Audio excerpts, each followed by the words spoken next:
Freedom Fighters is one of the most underrated shooters of the early 2000s.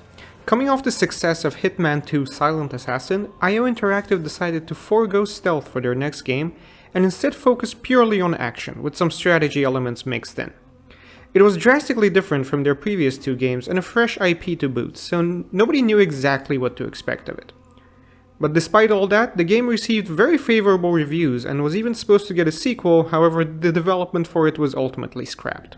The game features an alternative history in which Soviet Union beat America to the development of an atomic bomb and dropped it on Berlin in 1945, ending World War II. Now, as the first nuclear superpower, they gradually conquer all of Europe, with Britain being the last European country to join the communist bloc in 1953. The game then tells us a brief history of the USSR's gradual rise to global power over the next 40 plus years, and how in present day, i.e. 2003, low-flying drones were spotted all over continental USA, which the government dismissed as weather balloons. We're now introduced to the main protagonist of the game, Chris Stone, a plumber from New York who, along with his green overalls wearing brother Troy, are on their way to fix some pipes at the apartment of one Isabella Angelina, a prominent anti-Soviet spokesperson. Chris and Troy arrive at her apartment, however she's nowhere to be found. Almost like she's in another castle. Suddenly the door is kicked in and Soviet soldiers burst into the room, point 50 guns at Troy's face and scream, "Remain calm, citizen!" because they heard that's how you get someone to remain calm in America.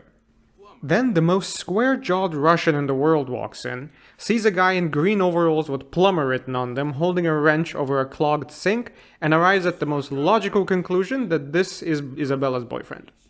After a bitch slap and a kiss, Troy is taken away for interrogation because these guys really want to find this Isabella chick. And of course the only way to do that is to bomb this whole place into oblivion. Flawless Russian vodka-fueled logic so far. They even strafe the apartment with an attack helicopter for good measure. We make our way out of the apartment and find a baton-wielding soldier. After introducing him to the business end of our trusty wrench, we meet Mr. Jones, an old army vet who lives in the building. It is fortunate that you found me. Quickly, this way.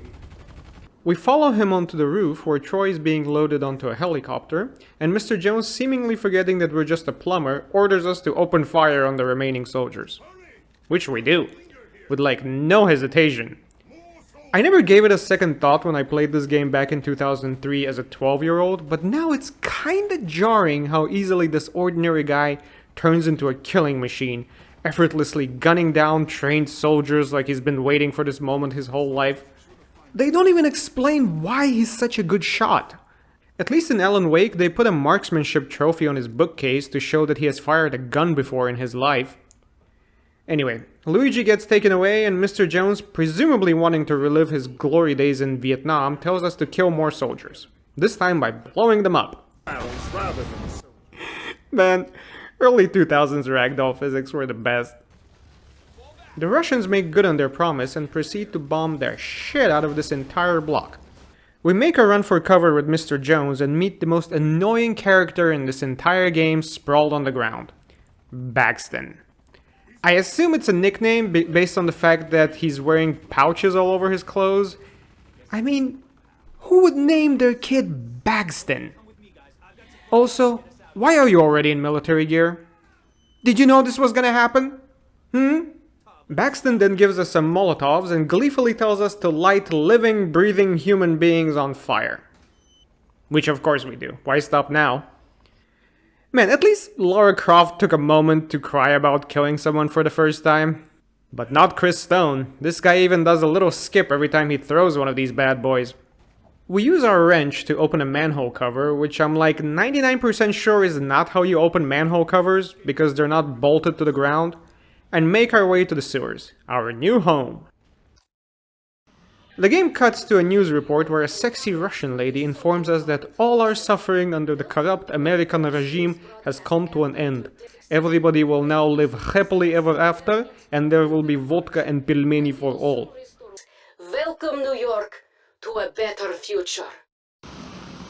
At our new Ninja Turtle base, Mr. Jones explains that this place is essentially the hub area of the game. We store equipment here and use the map to access different areas of the city using the sewer system. This guy has a lot of faith in a random plumber he just met, so he orders us to storm a heavily fortified police station to rescue Princess Peach. I mean Isabella. One of the main mechanics of this game is how certain objectives on one map will affect what happens on another map. For example, the police station where Isabella is being held is protected by a sniper's nest. Yeah, like that. So we need to find some explosives on this map and make our way back to the sewers to travel to a different map where the sniper's nest is located. Yo, man, I gotta talk to you. This kid. I swear, this kid right here is the weirdest character in this entire game. Every time you need to blow something up, he's just there. And he knows exactly where you can find the explosives you need and which part of the structure to target. I'm pretty sure he was the kind of kid who tortured animals for fun before this war started. We blew up a whole gas station to bring down one billboard the snipers are using because Chris Stone does not believe in half measures. Upon returning to the police station, we find that all the police officers have fled. Except for one. Thanks, friend. Nice to get rid of the snipers. Listen, if you're going to infiltrate the police station, I recommend you use the subway tunnel. Oh, do you? Thanks, buddy. I'll get right to it. You stay here. It's not like it's your police station the Russians have occupied. We make our way through the aforementioned tunnel only to find another police officer. This one too has some sage advice. Enter the police station through the parking garage, but stay low, or the soldiers will spot you. You got it, buddy. Well, so much for quietly sneaking in. After single-handedly mowing down just a ridiculous amount of soldiers. Seriously, I can't stress enough how this guy was a plumber just a day or two ago. We finally rescue Isabella and raise the flag signaling our victory.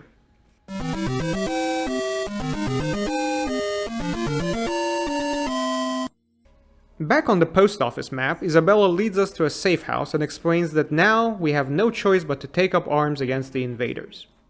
Like it or not, you have a new profession now. Freedom fighter. Seriously, if she knew how quickly this guy jumped at the chance to kill people, she would not be saying these things. She then explains one of the central mechanics of the game, the charisma and team members. The more objectives you complete, higher your charisma goes. The more charisma you have, the more people you can have on your team and give orders to. I'll let you lead 2 of my best men into action. There's 3 types of orders you can give: follow, attack, and defend. They're pretty self-explanatory and your team members follow them pretty well. I mean, their AI is not the brightest, but back in 2003 this was very impressive. I mean, this was 6 years before Resident Evil 5 and these guys still follow orders better than, you know. Shiva! Together with our 2 new best friends, we storm the post office where Luigi is being held and rescue him from the clutches of the Soviets.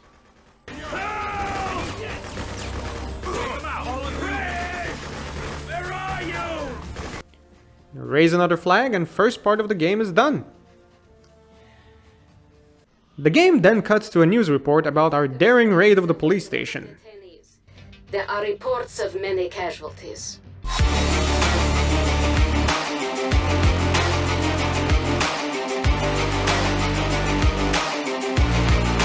Yeah, no shit. Oh, and apparently the cops showed up after I did all the hard work.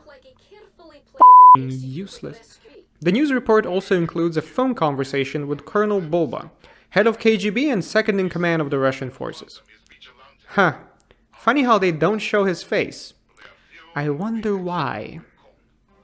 Back at HQ, we got some more gear, although not as much as the loading cutscene led us to believe. Isabella and Baxton are discussing the next move, and from the dialogue we learned that it's been 3 months since the invasion. Now, because the game can't let you have anyone in your team who you can't order to charge directly into enemy fire as cannon fodder, Luigi tells you that he intends to travel outside of Manhattan in search of more people to join the resistance. This time we have 3 targets we need to capture: the fire station, the harbor, and the hotel. The fire station is where the enemy reinforcements are coming from, the harbor houses the helipad, and the hotel has some prisoners we need to free. But first things first, to destroy any of these objectives we first need to procure some C4. We travel to the hotel map, and after a brief skirmish with the Russian forces, recruit 2 freedom fighters into our squad. Since 2 is not enough to Leroy Jenkins this thing, we take a side alley to flank the Russian snipers overlooking the diner. This fight cannot actually be won yet since we haven't blown the bridges to cut off enemy reinforcements, so they will just keep on coming. But luckily we don't need to win, we just need to push them back enough to get into the diner and grab some of these. Now we can cut off the enemy supply lines. Back to the sewers. Hey, yo, boss. There's some serious dynamite in the diner. You look like you could use some. Oh, do I, you weirdo? Seriously, this kid should work for TSA sniffing luggage for bombs. He seems to always know where to find some. We travel to the fire station, recruit 2 guys and heal 1 for some charisma. Start making our way towards the bridge, but are quickly reminded that you cannot charge into enemy fire with just 2 guys. Instead, I order them to take a different, less fortified roadblock while I provide covering fire from an elevated position. We push further down the street and find a good sniping position. From here I can pick off Russian soldiers one at a time while my guys lay down suppressing fire. Yo, man, blowing up that bridge will stop the Reds from stepping out into the other neighborhoods. Kid, go home, please. This is an active war zone. From there it's down to the train tracks and one final push to our target, the bridge. Blowing this bad boy up will cut off reinforcements to both the hotel and the harbor locations. Remember kids, cool guys, don't look at explosions. Oh shit! No guys! The bomb! I barely make it to cover inside the train car. Both my guys are down, but luckily there were no witnesses to testify on how it was all my fault. I run away, I mean strategically retreat, back to the sewers, failing to make even a dent in this helicopter. From there it's off to our next objective, the helipad located in the harbor. With it gone, the way to the fire station will be clear. Arriving at the harbor, I recruit a diverse team of freedom fighters and fight my way to the helipad. We easily overwhelm the enemy fort. Okay, let's try that again. Come on lady, we can do this! And she's down. I might need to rethink my approach here. Okay, get to higher ground, lay down suppressing fire, order my team to attack, capture the machine gun, move on to the next one, realize there was a tunnel that would have let me flank the enemy position all along, finally make it to the chopper, and blow it up. There.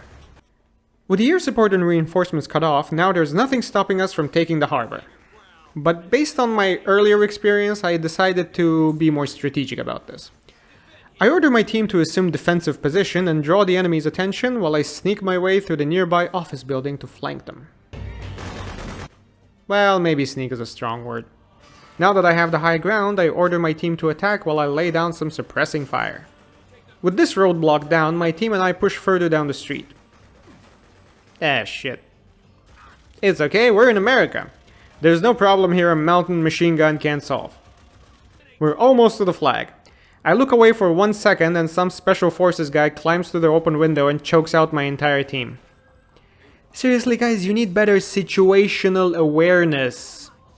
And with all that, we finally raise the flag and capture the harbor. Now back to the fire station. With the attack chopper turned into a smoldering heap of metal, there's nothing stopping us from crossing the train tracks this time. We employ our tried and true tactic of using our team to draw the enemy fire while we sneak around and flank them. Left with no reinforcements, the Russian troops are quickly overwhelmed by the awesome power of just 4 guys with assault rifles, and the red, white and blue flies proudly above the fire station. We travel back to the hotel, heal 2 wounded Russian soldiers who are so grateful they instantly switch sides. We retake the diner, grab a few more explosives, because why not? My team is looking a bit too Russian there, so I recruit another red-blooded American. Together we make our way to where the prisoners are being held and break them out using my trusty wrench. Man, is there anything this thing can't open? To rescue the prisoners, we need to get them back to the sewers, which means either going all the way back to the beginning of the map, or running through enemy fire. We got this, boys! Charge! Okay, we all know what happened here. The Russians on my team were spies all along and gave away our position. So this time I opt to leave them bleeding out on the side of the road and try to take the diner by myself. That goes about as well as you can expect. Okay, take 3. I vent my frustrations by setting a man on fire and decide to give the Russians a second chance. What can I say, I'm a big softie. We take the diner, again, and fight our way back to the prisoners, again. This time I make sure to take out as many soldiers as possible before attempting to cross the street. Huh, that's gonna be a problem. Charge, guys! Give them hell while I escort these prisoners to safety! Your sacrifice will not be forgotten! This guy was so impressed by how I rescued those prisoners, he decided to join my team. And together, Russians and Americans hand in hand, we claimed this bougie-ass hotel for the rebels. They better give me a late checkout for this. The game cuts back to the usual Russian propaganda news broadcast.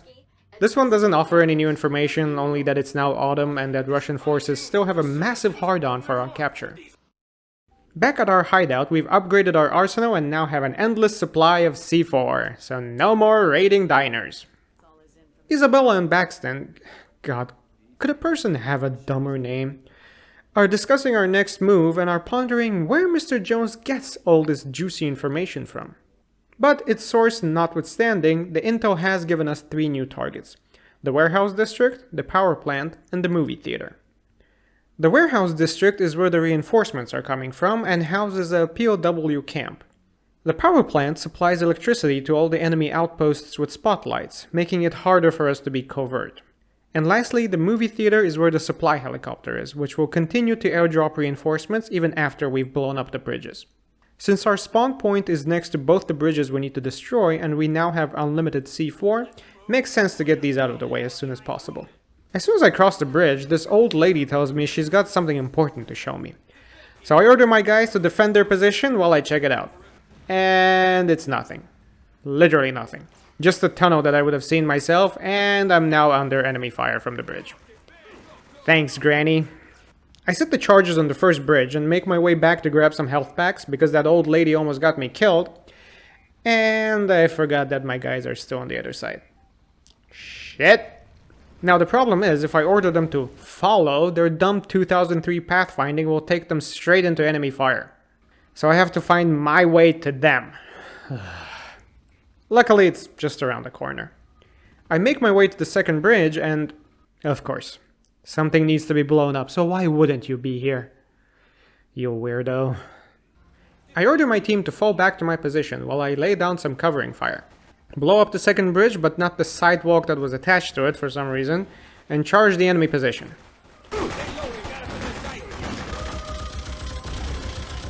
We got him on the run, lads! Don't let up and... Okay, let's try this again. Lay down some charges. What the... Where are you guys going? Come back here! Are you serious? You know what? Fine, just stay there. I'll be right over. Useless ass. This time I timed the explosive perfectly to take out the bridge and the BTR at the same time. Boom, baby! 2 of my guys didn't make it this time, so I immediately replaced them because they meant nothing to me. Okay, this time let's not charge headfirst into machine gun fire, and instead go the other way to rescue some POWs. We blast our way into the camp, where I completely missed the high voltage sign and almost put myself into cardiac arrest. It's okay, nothing a little C4 can't fix. With this daring rescue, my team is now up to 5 people. We could go and take the warehouse district now, but I think we'll have a much easier time if we get rid of the helipad first. There's only 2 people next to my spawn point. I'm gonna have to find more reinforcements, otherwise I don't think I'll make it to the helipad. Our trio fights its way past a small group of soldiers and encounters a fortified enemy position with machine guns and spotlights. See, if I had blown up the power plant first, it would be much easier to not get spotted, but nevertheless we managed to sneak past them and join another group of freedom fighters. I recruit 3 of these fine gun-toting ladies into my squad, and we easily take the machine gun nest with no problem whatsoever. What the... Seriously, guys? I spot a sniper and decide not to just charge blindly down a street, and instead go inside one of the buildings, hoping it would lead me to a better position to take him out. And after quickly crossing a street and making our way up yet another building, that's exactly what we do. And there it is, the helipad. Since I have a sniper rifle and an elevated position, I deploy my usual tactic of ordering my team to charge ahead while I lay down covering fire.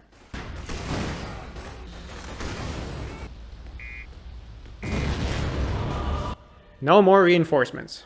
Now there's nothing standing between us and the movie theater. We push on down the street and through another building and stumble upon a skirmish between the Russian forces and another group of resistance fighters. Together we make short work of the Reds. I think the majority of their forces were stationed outside guarding the entrance because inside there aren't that many soldiers left. And we take the movie theater with very little resistance. I get back to the warehouse district but spawn in the middle of an enemy base because that's the sewer entrance I used to travel after freeing all the POWs. I have no backup and all the enemies are respawned. But that's not a problem for Chris Stone, the most badass plumber this side of New Jersey. I don't need a team, I can take these chumps out all on my own.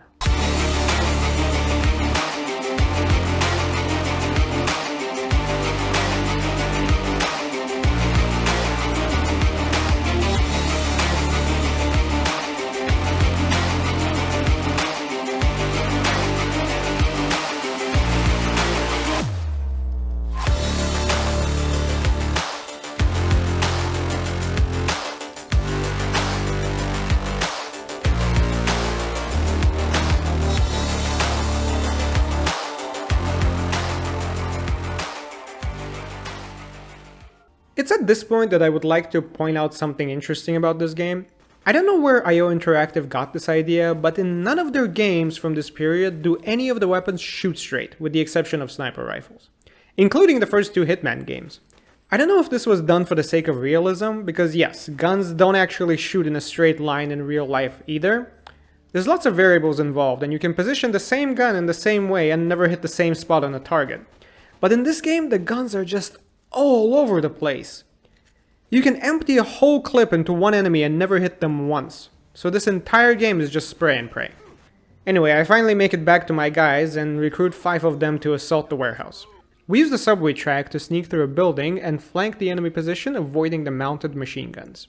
Same as with the movie theater, left with no reinforcements, the Russians did not stand a chance and we claimed the warehouse district for the resistance. On to the power station. As we exit the sewer, we come upon some rebel forces entrenched in a fight against a fortified enemy position. I take out some of the gunners with my scoped rifle and decide to not recruit any of these guys yet, since they're in a really good defensive formation. Instead, I just grab one guy off the roof who doesn't seem to be doing anything, and fight my way across it to come up behind the enemy lines. After clearing out some of the Russian forces, I decide that now is the good time to grab the rest of my men.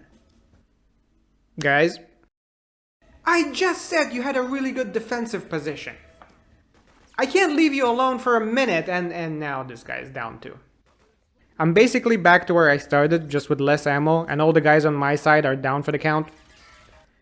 Screw it, I'm restarting. I could revive all of them, but honestly it would just be a waste of med packs. New plan, we're all going across the rooftop. But first,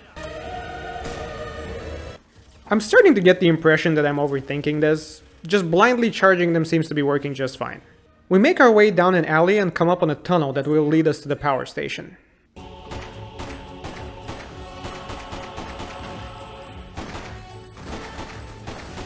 See what I mean when I say these guns don't shoot straight? Ain't no way you gonna blow that power plant. You're taking out the power lines in the back. Do the trick. I'm starting to think this kid is Demo Man from Team Fortress 2 as a child. Instead of going through the main heavily guarded entrance, me and the boys go through a collapsed building on the side guarded by just one sniper. After dispatching all the Russian soldiers, we blow up the transformer tower. And make our way towards the plant itself. Man, this guy must have had some landing to leave a crater like that. Moving on. The entrance to the power plant should be behind this guy.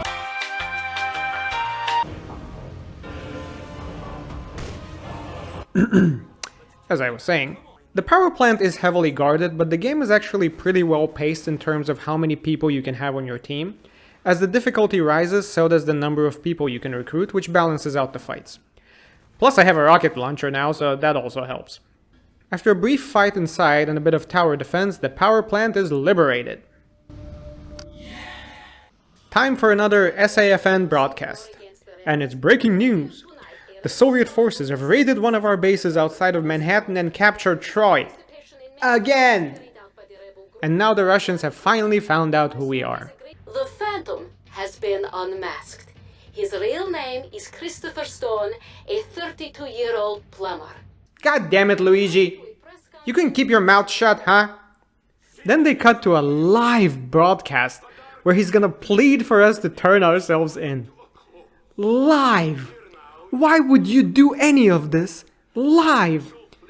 Just make a recording of him crying and edit it however you want. You can even add some cool Zoom call effects, turn him into a potato or something. But no, they decide that this guy will of course keep his cool in front of the whole world and sell us out.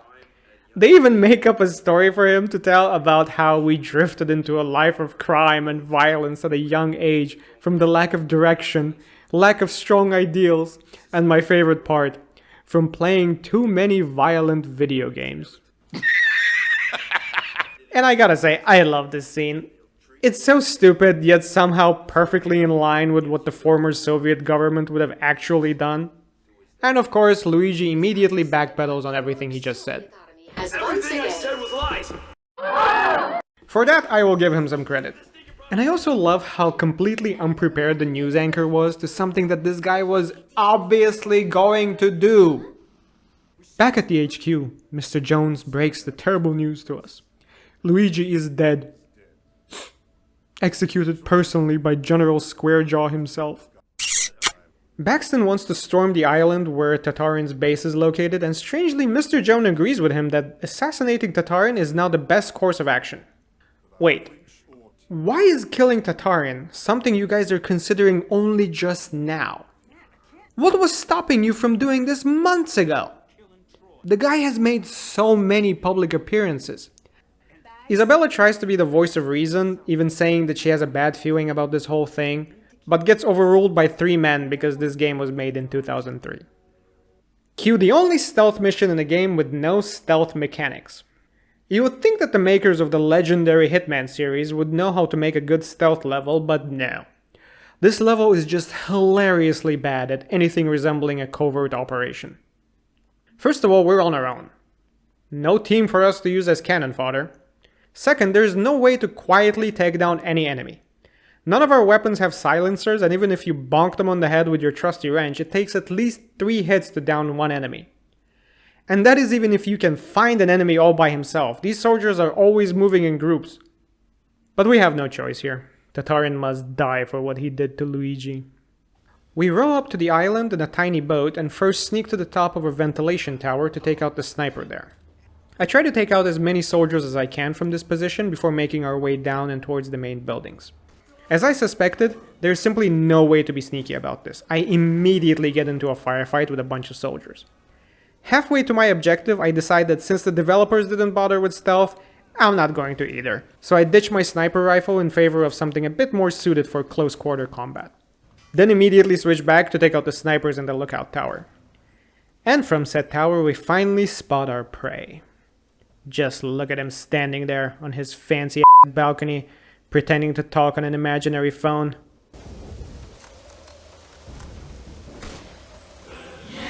With Tatarin dead, the base only now goes on high alert, as if I have not been blasting my way through this place for the last 15 minutes. They even bring out an attack helicopter to hunt us down. We cannot escape through the sewers this time, so I run/fight my way back to the docks. We're supposed to escape on the tiny rowboat we arrived on, but I mean, how? There's a helicopter with 50 caliber guns, and searchlights, and attack boats. How is this guy gonna row his way back to safety? Whatever, man, I'm really tired of questioning the logic of this game. Back to HQ. Oh, but this game is not done with us yet. Now comes the big revelation. Turns out, the reason good old Mr. Jones is so well informed about the enemy is because he's none other than Colonel Bulba himself. Dun dun dun. This is the dumbest plot twist I have ever seen in any video game. There was no build-up to this, especially if you consider the fact that anytime anyone questioned how Mr. Jones was getting his intel, it was done through NPC dialogue. To know any of it, you would have to actually just stand there and listen to it instead of going to the map screen.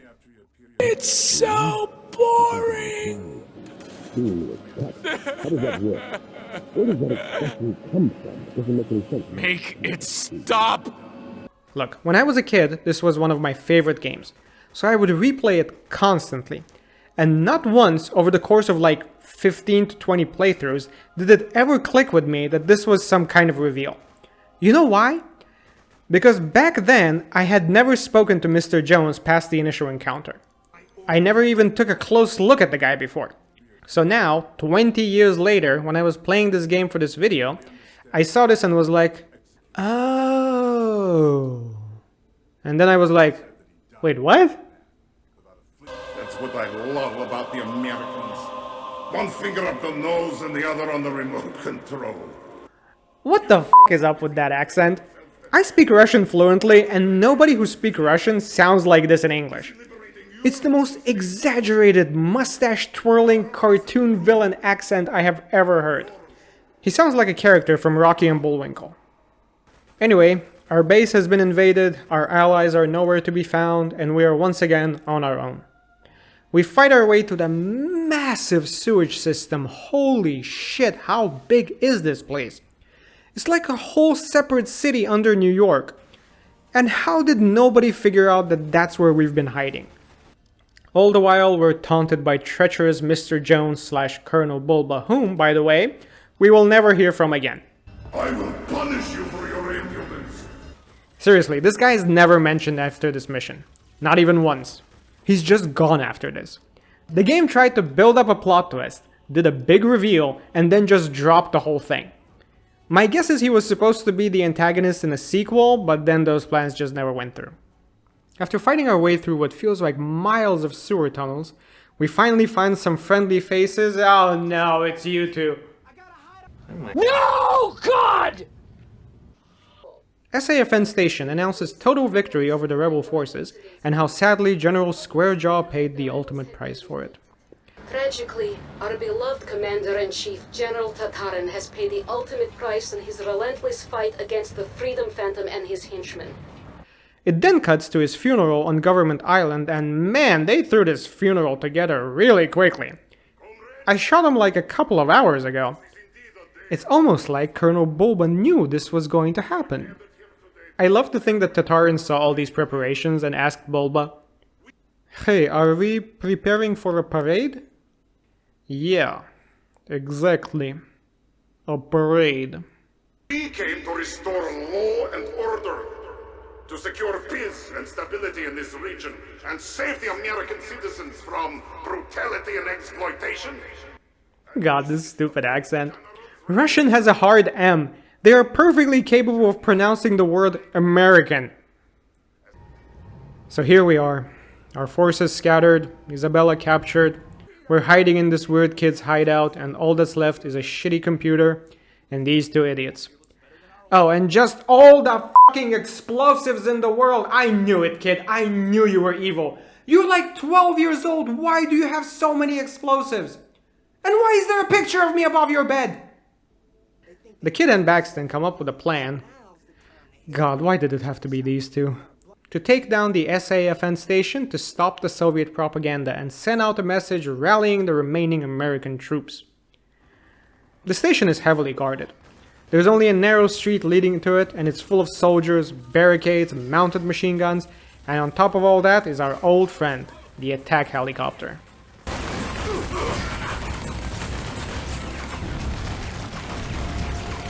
Safe to say we will not be able to take this location without first taking out the helipad and freeing the POWs. We travel to the high school and immediately get shot.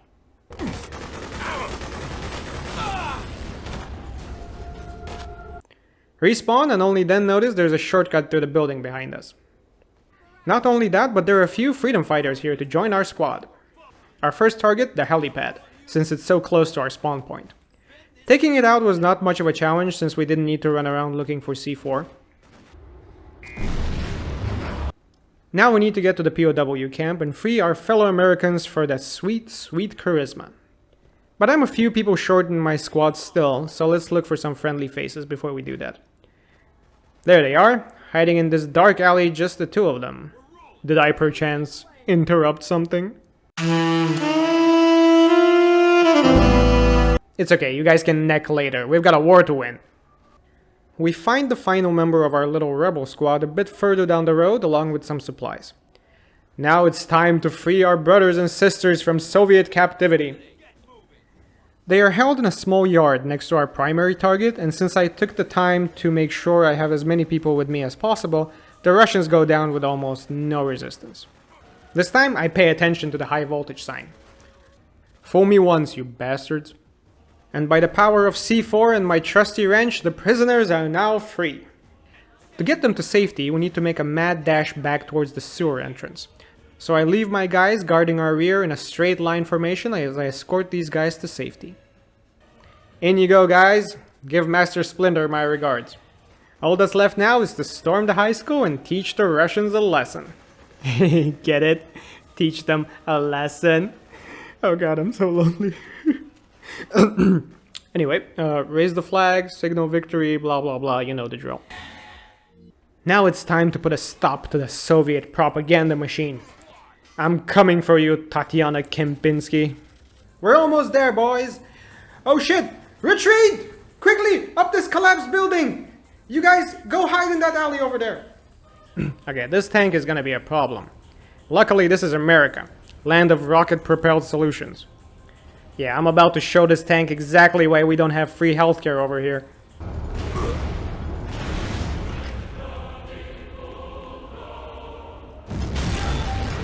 After reviving everyone who was down by the tank, we make our way into the station.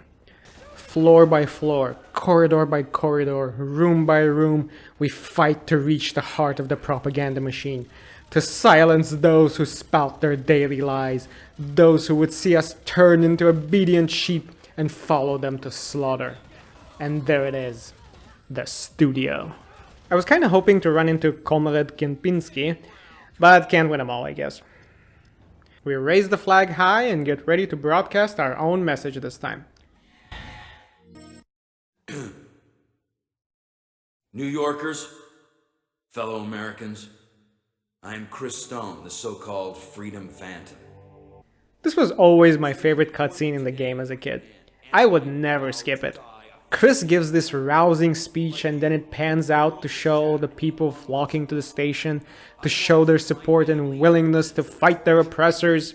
As an impressionable 12-year-old, I would get goosebumps every single time.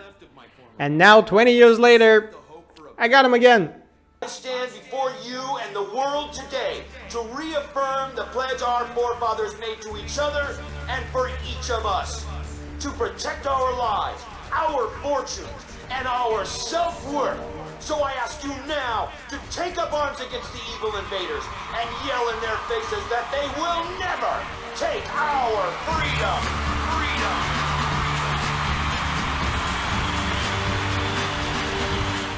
The newly assembled ragtag army advances towards the Governor's Island, the main base of the Soviet armed forces. Regular people taking up arms and marching side by side to drive the foreign invaders from their home. You can tell that none of them have prior military training. How, you ask? Because the best strategy they could come up with was to walk to this base on foot, over ice, with absolutely no cover.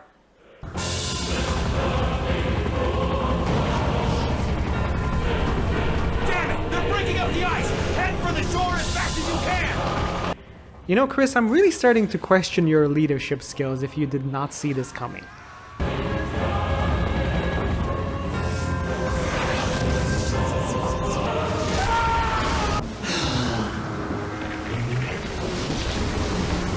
We get so many people killed. We do manage to save one person. Baxton. Baxton. The idiot even drops the only C4 charge we had, that we were supposed to use to blow up the ventilation tower to let all the troops hiding in the sewers launch a surprise attack from within the base. Look on the bright side. At least I'm not hurt. Bro, you're not as big of a consolation prize as you think you are. I'd rather have the C4. Well, no time to cry over all the people we just marched into a slaughter. We need to regroup and see this thing through. First things first, we need to make our way to shore while avoiding all the machine gun fire. At this point we discover two things. A, we can swim, and B, The water is so cold that Chris's balls freeze off immediately and he just dies. Take 2. We grab whoever we can spare and mad dash towards some RPGs that survived the bombing. In a contest of rocket-propelled grenade versus rickety-ass wooden lookout tower, the winner is painfully clear. Okay boys, let's get to the ventilation tower. Oh wait, we've once again run into the eternal problem of this game. We don't have any explosives. Baxton.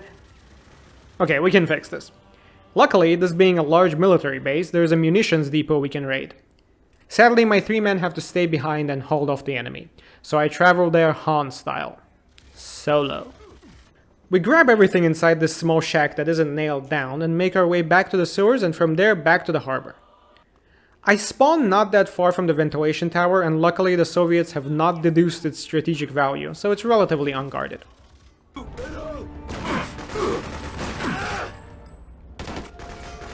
I said relatively!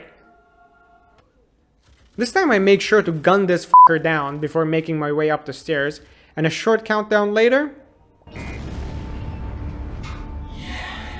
the reinforcements have arrived. Now we can start taking this island one section at a time. We do this by first taking out key infrastructure that's preventing us from reaching our key objectives. First on the list, the harbor itself. They put up quite a fight, but now that we have backup, the Soviets do not stand a chance. And just like that, 1 location down, 4 more to go. Next up, the artillery and the attack helipad. I've played enough of this game at this point to know that helipads always need to go first.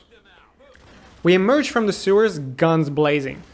Seriously, if I was the Russians, I would have welded all of these manhole covers shut months ago.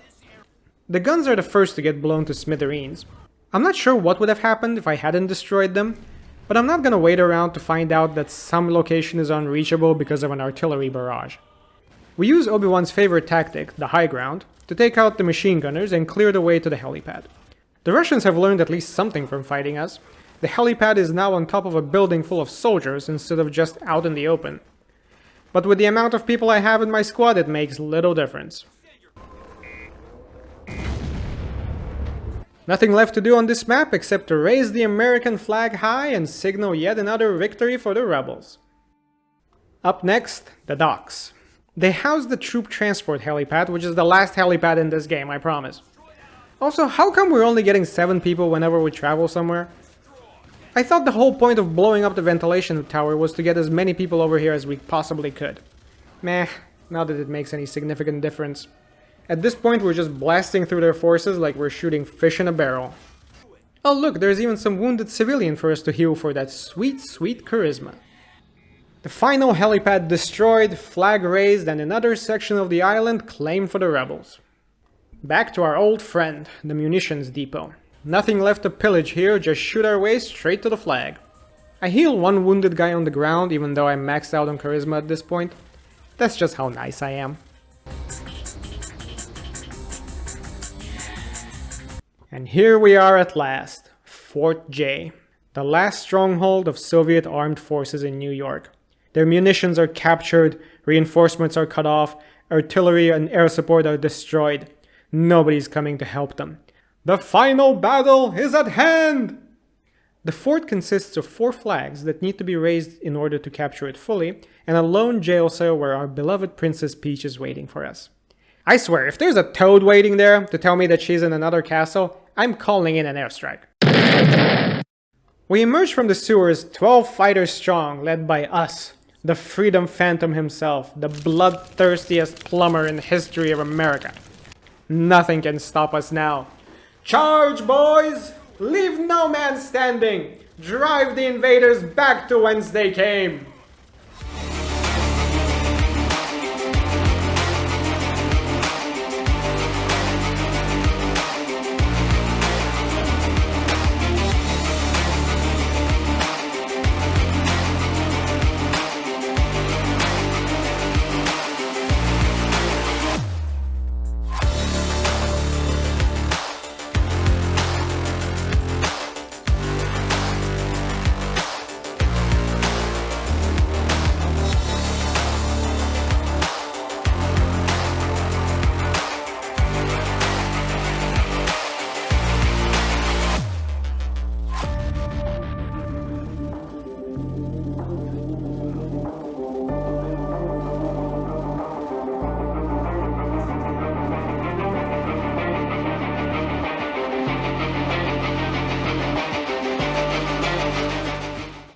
Isabella, you're alive!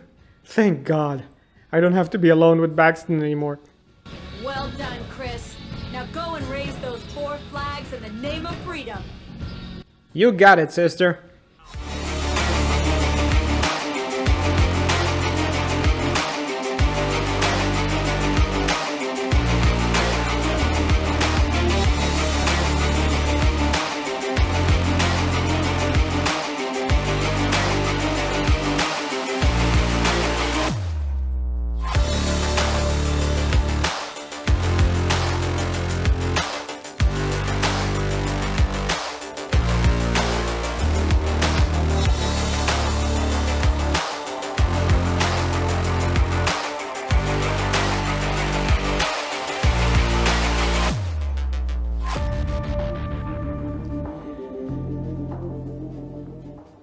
We did it, boys.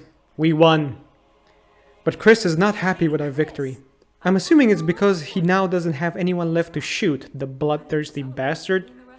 He laments how the war will never be over, that this is but a temporary victory, that the Russians will be back, in droves, as soon as they've had a chance to regroup, that there totally 100% is going to be a sequel to this game.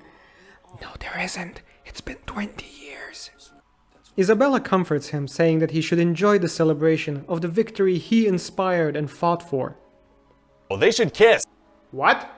Make them kiss. What the f*** are you talking about? There has never been any hint at them being attracted to each other this entire game. It's the Colonel Bulba reveal all over again. Hey guys, you're gonna miss. Oh, thank God. Interrupting this out-of-nowhere kiss is probably the only good thing Baxton does this entire game, in my opinion. But then he immediately goes back to being a bumbling idiot, so it does little to redeem his character. The credits roll and the game is over. I must say I've missed games like these. Straight up shooter with interesting mechanics, no unnecessary padding like forced exploration, collectibles, or downloadable content. It was one of those games that I would love to play after school with a glass of Coca-Cola and whatever snack my mom would bring me. I'm glad I got to replay it all these years later and thoroughly enjoy myself again. I might even do a challenge run of this game to see if it can be beaten solo without adding anyone to your team. Let me know in the comments if you guys would like to see that. In the meantime, don't forget to subscribe, take care of yourself, and I will see you later.